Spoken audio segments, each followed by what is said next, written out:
बिहार की राजधानी पटना में राहुल गांधी ने संविधान सुरक्षा सम्मेलन को संबोधित किया। अपने भाषण में राहुल गांधी जातीय समीकरण साधते हुए नजर आए। उन्होंने यहां जातीय जनगणना पर बात की और कहा कि इस देश में अगर आप स्वर्ण नहीं हो तो दोयम दर्जे के नागरिक हो।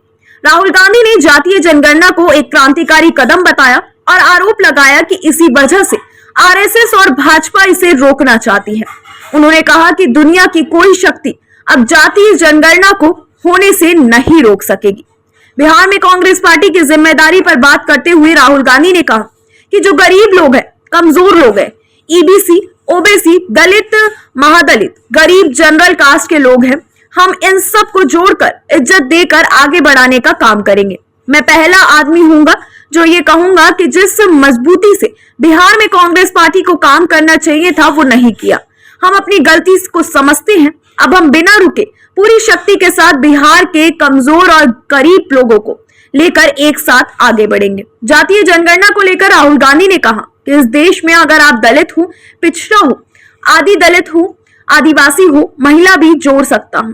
अगर आप अपर क्लास के नहीं हो तो सेकंड क्लास सिटीजन हो। ये मैं ऐसा ही नहीं बोल रहा हूँ, सोच समझ कर बोल रहा हूँ, सिस्टम को गहराई से समझ कर बोल रहा हूँ। राहुल गांधी ने कहा कि तेलंगाना में हमने जातीय जनगणना की, वहां बात अब कास्ट सेंसस से आगे निकल गई है। तेलंगाना में हम आपको ऐसी सामाजिक सूचना दे सकते हैं कि आप अपने सपनों में भी नहीं देख पाओगे। राहुल ने कहा कि तेलंगाना में सरकारी या प्राइवेट बैंकों से लोन लेने वाले लोगों की लिस्ट निकलवाएंगे या सबसे बड़ी कंपनियों के मालिकों की लिस्ट निकालिए। राहुल ने कहा कि तेलंगाना में सरकारी या प्राइवेट बैंकों से लोन लेने वाले लोगों की लिस्ट निकालिए या सबसे बड़ी कंपनियों के मालिकों की लिस्ट निकालिए।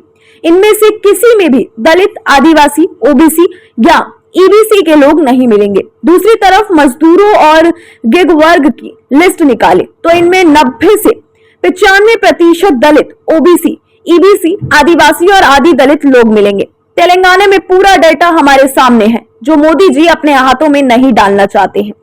वहीं यहाँ आश्चर्य की बात है कि राहुल गांधी ने वक्फ संशोधन बिल पर कोई भी प्रतिक्रिया नहीं दी। आश्चर्य है कि वक्फ बोर्ड संशोधन बिल पर देश की सारा विपक्ष गाल फाड़कर चिल्ला रहा था, लेकिन कांग्रेस नेता मौन धारण किए बैठे हुए थे। राजनीतिक बयानबाजी के लिए लोकप्रिय सोशल मीडिया एक्स के हैंडल पर कांग्रेस पार्टी, राहुल गांधी, प्रियंका गांधी और पार्टी अध्यक्ष मल्लिकार्जुन खड़गे दुनिया भर की बातें कर रहे हैं, पर इस महत्वपूर्ण मुद्दे पर उन्होंने शांति बरती हुई है।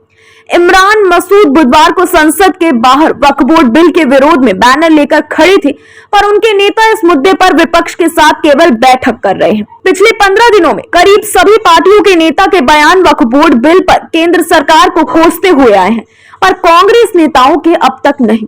हाँ, कांग्रेस के प्रवक्ता टीवी चैनल पर जरूर बहस को जिंदा किए हुए हैं।